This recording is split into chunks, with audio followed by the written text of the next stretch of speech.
আমরা চলে গেছিলাম এই মেগা ট্রেড ফেয়ারে, যেখানে বিভিন্ন রকমের কান্ট্রি থেকে সবাই এসে এখানে তাদের স্টলগুলো দিয়েছিল। তো সেটা ছিল হচ্ছে সায়েন্স সিটিতে, তো আমরা সেখানেই গেছিলাম। তো এটা হচ্ছে বাইরের এরিয়াটা।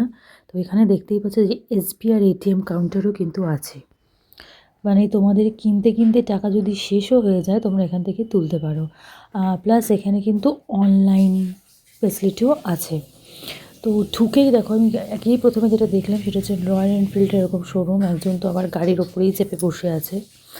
তো এইটা হচ্ছে পুরো ভেতরের এরিয়াটা, একটা বিশাল এরিয়া। এখানে প্রচুর লোক গেছে, মানে কিচকিচ করছে লোকে। আর এই মেলাটার ভিতরে না এরকম বসার জায়গাও আছে। তো যেটা আমি যখনই দেখেছি একটু সবসময় বুকই ছিল। তো এটা হচ্ছে এই আফগানিস্তানের স্টল। এখানে কিন্তু ফটোগ্রাফি টোটালি প্রহিবিটেড। তো এখানে আমার খুবই কিউরিওসিটি হলো। তো ভেতরে ঢুকে যেটা দেখলাম, সমস্ত ড্রাই ফ্রুটসের স্টল আছে। তো এক একটা ড্রাই ফ্রুটস প্রায় এরকম 2000 1500 টাকা এরকম করে কেজি। তো এই ভিডিওগুলোই আমাদেরকে ভেতরে বসে ওরা করতে দিচ্ছিল না। প্রচণ্ড ভিড় ছিল, মানে প্রচণ্ড, মানে সেই হাঁটা যাচ্ছিল না। আর এখানে দুজন সিকিউরিটি গার্ড একেবারে এদের স্টলের বাইরেই দাঁড়িয়েছিল, এটা বলার জন্য যে এখানে ফটোগ্রাফি টোটালি প্রহিবিটেড। তো আমরা এখানে ফটোগ্রাফি করিনি, জাস্ট ভেতরের স্টলটা ঘুরে দেখে নিয়েছিলাম যে ভেতরে কী অ্যাকচুয়ালি আছে। তারপরে দেখো এখানে বাংলাদেশেরও লাইফস্টাইল, মানে এখানে বিভিন্ন রকমের ড্রেস মেটেরিয়াল পাওয়া যাবে। তো আরেকটা যেখানে আছে এই যে দুবাই, ইজিপ্ট, ইরান। তো এই স্টলের ভেতরে আমি ঢুকে নিয়েছিলাম। এখানে ফটোগ্রাফির কোনো নিষেধাজ্ঞা ছিল না। তো এই মেটেরিয়ালগুলো কিসের আমি বলতে পারবো না, কিন্তু হ্যাঁ, দেখে মনে হচ্ছে মার্বেলের, কিন্তু দেখে খুবই সুন্দর একটা জিনিস। তো এই ড্রেসটা দেখো খুবই ভালো লাগছিলো। তো এখানে ড্রেস মেটেরিয়ালগুলো খুবই সুন্দর সুন্দর ছিল। তো এই পিসটা আমার একটু ইউনিক লেগেছিলো। এটা সালোয়ার পিস, আর এটা ওড়নাটা। আর এর ভিতরে একটা, মানে কালারটা যেমনি সুন্দর ছিল, কালার কম্বিনেশনটাও আমার খুবই ভালো লেগেছে। তো এটাও হচ্ছে সেই বিভিন্ন ড্রেস, তো যেটা এখানে ডিসপ্লে করা ছিল। তো এই ড্রেসগুলো সবই থাইল্যান্ডের ছিল।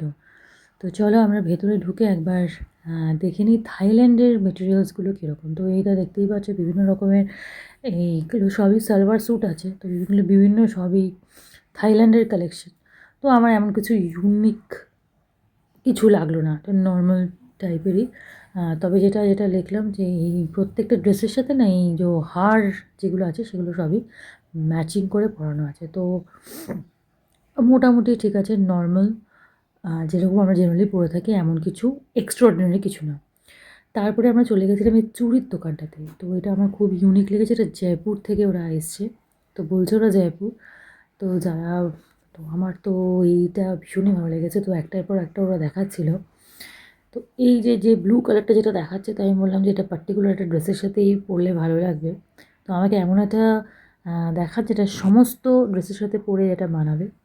তো ওরা সেই হিসেবে আমাকে চুড়ি বানিয়ে দিল। তো ওটা আমার খুবই ভালো লেগেছে। তবে দামটা একটু বেশি হয়তো নিয়েছে, আমি জানি না।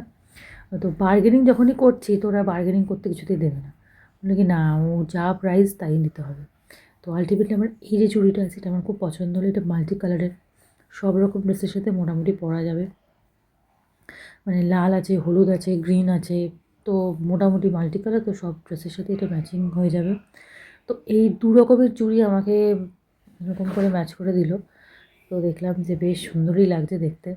তা লোভ সামলাতে পারলাম না, এটাই আমি নিয়ে নিলাম। তো পুরো চুড়ি যে জোড়াটা সেটা নিয়েছিল 700 টাকা। তো এটা হচ্ছে গিয়ে থাইল্যান্ডের ফুটওয়্যার, যেটা দেখো এটা লেখাই আছে 700 রেট। তো চটিগুলো বেশি সুন্দর, বেশ সুন্দর। তো তোমরা দেখলে পুরো ডিসপ্লেতে সাজানোই আছে, দেখতেই পাচ্ছ। তো আমি নিয়ে নিই, জাস্ট তোমাদেরকে দেখানোর জন্য একবার ঘুরে দেখালাম। তো এখানে বিভিন্ন রকমের দেখো ল্যাম্প শেডসগুলো, এটা কিন্তু অসাম লাগছিল, মানে আমার দারুণ লেগেছে। তো এটাও বেশ ভিডিও করেছি, মানে ঘর সাজানোর জন্য তো আইডল একটা জিনিস। আমার এটা খুবই ভালো লেগেছে। যারা নতুন ফ্ল্যাট, যাদের হয়তো হয়েছে, যারা নতুন বাড়ি করেছে, তারা কিন্তু ডেফিনেটলি এখান থেকে এসে নিতে পারো। তো এই জ্যাকেটগুলো কিন্তু দুবাইয়ের জ্যাকেট, দেখতেই পাচ্ছ। এগুলো দুবাইতে যখন যাবে তখনও এরকম ওরকম রাস্তার ধারে ধারে এরকম দোকান এরকম সাজানো থাকে। তো বলছিল একবার নিয়ে যান। তো আমরা এখানে নিয়ে এটা কী করবো? তো আমার এটা একটু ভালো লাগেনি বলে আমি জাস্ট নর্মাল ছবি তুলে দেখেছি। এই হচ্ছে কার্পেট। তো যেটা কাশ্মীরে কার্পেট খুবই বিখ্যাত। তো কার্পেটের ডিজাইনটা খুবই সুন্দর, খুবই সুন্দর। তো ২-৩টে কার্পেট একজনকে দেখাচ্ছিল। তো সেই ফাঁকে আমি একটু ভিডিও করে তোমাদেরও সকলকে দেখাচ্ছি। তারপরে আছে এই যে ফুড কোর্ট। এটা কিন্তু ট্রেড ফেয়ারের ভিতরেই। তো জাস্ট ভিতরের অবস্থাটা একবার দেখো। একটা সিঙ্গেল জায়গা খালি নেই। এখানে যে দিল্লির চাট আছে, তারপরে বিভিন্ন রকমের কৃষ্ণনগরের দই আছে। তো এই ছিল আমার ট্রেড ফেয়ারের এক্সপিরিয়েন্স। এখানে মানে এই ভেতরে ঢোকার পরে পুরো এরিয়াটা না পুরো ধোঁয়া ধোঁয়া হয়ে গেছিলো। বাইরে ঠান্ডা ছিল, ভেতরে ঢুকে প্রচণ্ড গরম। তো এরকম গরমের মধ্যে বসে তো ডেফিনেটলি কিছু তো খাওয়াই যাবে না, দাঁড়িয়ে দাঁড়িয়ে তো একেবারেই নয়। আর এখানে যে চা যেটা ছিল না, যে চায়ের দামটা 30 টাকা করে বলছিল। তো জানি না কীরকম, ছোটো ছোটো ভাঁড় যেগুলো বাইরে 10 টাকা করে, এখানে একটু 30 টাকা। তো ওভারঅল আমার ট্রেড ফেয়ারটা তোমাদের সকলের কেমন লাগলো?